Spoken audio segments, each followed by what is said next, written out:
Closed captioning is brought to you by Bodog. Be a player. Hey, we're here in Port McNeill. Any good lumberjack competition, ends with the open modified saw. And we're about to get started with the open modified saw with Dave McLeod still hanging on to a 55-point lead over Nick Russell and 100 points over Brad DeLosa. We got Nick Russell and Matt Mooney going in this heat. Nick needs to pick up 55 points on Dave McLeod. And we're going to see what happens here. Anything goes in the hot saw. That's right. Brad DeLosa has a big saw here as well. So Dave's got to get a decent place and get 3 good cuts off. And, of course, in this kind of wet weather, anything can go wrong. And look at that with Nick Russell. The saw won't start, and he's got to get into the wood, got to get it started, got to try and play the time. Matt Mooney's going to win this heat. His saw is working flawlessly. Nick Russell finally in the wood. Oh, man. How about that? Matt Mooney with 15.7 second cut. Not a bad time at all. And what happens here with Nick Russell? It looks like the saw starts right now. He's got it fired up, but it will not get to maximum revs, and it conks out on him. He's got to pull it a couple more times before he finally gets in the wood, but at this point, it's too little too late. Comes out with a time of 29.41. He's not going to be catching Dave McLeod unless Dave comes up with a big fat goose egg. That's right. Finely tuned machines like this, of course, you need the right mixture of gas and air and whatever fuel they're running them, nitrous oxide. A lot of guys use different stuff in these things, but obviously wouldn't working today for Nick in that wet weather. Well, here we got Dave McLeod, our leader right now with 475 points. Brad DeLosa needs to win the hot saw, and Dave McLeod's got to take a 0 or take nothing, no points, for Brad DeLosa to have a chance. Brad DeLosa looks flawless at this point. Great cut by Brad DeLosa, 7.9 seconds. He's flying through that wood.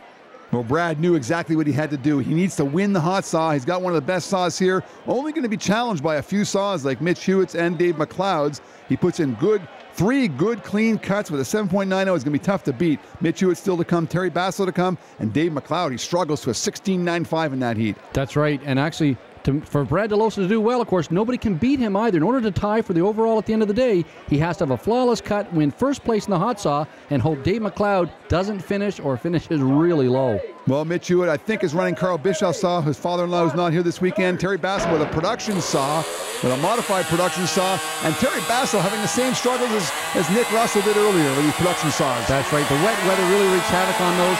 Can't get their saw started. Too bad, because when Terry's saw started, had a good cut.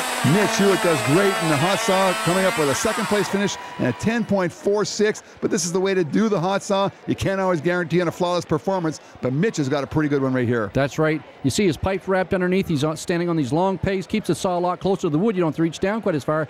You see the chain coming up on the bar right there, man. Almost through that chain, but it stayed on. Give him a good finish in the hot saw. So, Brad, you're telling me you've had the saw for a while. You had a few problems with it, but ran well today. Yeah, pretty good run there today. Yeah, as I said, I probably held the saw back. It really run well, and I just let off on the changeovers. Didn't hold it flat consistently, which you got to do to run a competitive time. But yeah, I was lucky to get away with the win there today, and yeah, the saw's running really well now. So over the last 3 years, as you said, I've had a lot of troubles with chains coming off and hitting me in the leg and all that sort of stuff, which is pretty scary with these things. Where when the chain comes off, it hits you pretty hard. But no, it was good to get the win there today. So now you said you're running pretty conservative today. Is that just you wanted a good technical cut, no mistakes, get the job done? Yeah, exactly. I mean, consistency is what it's all about, and to get 3 clean discs off, doesn't matter how quick you are. If the discs aren't there, you're out of the money, So yeah, it was a good clean cut, and yeah, that's what you're after. Thanks, Brad. No worries, thank you. Well, there it is. Brad DeLosa did what he had to do. He won the open modified saw and getting 100 points. But Dave McLeod with a 16.95, what a disappointment. But 5th place just might be good enough. So our crown pivotal point for today, Dave McLeod. Great guy, great lumberjack competitor. Not too impressed with the way his saw's going here, shaking his head.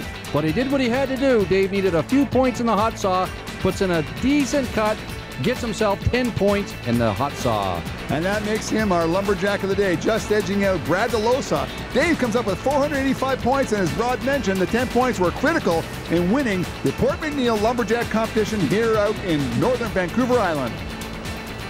Come back again next week. We're going to be in Colebrook, New Hampshire at the Balsams Resort for a lot more exciting action on Lumberjacks.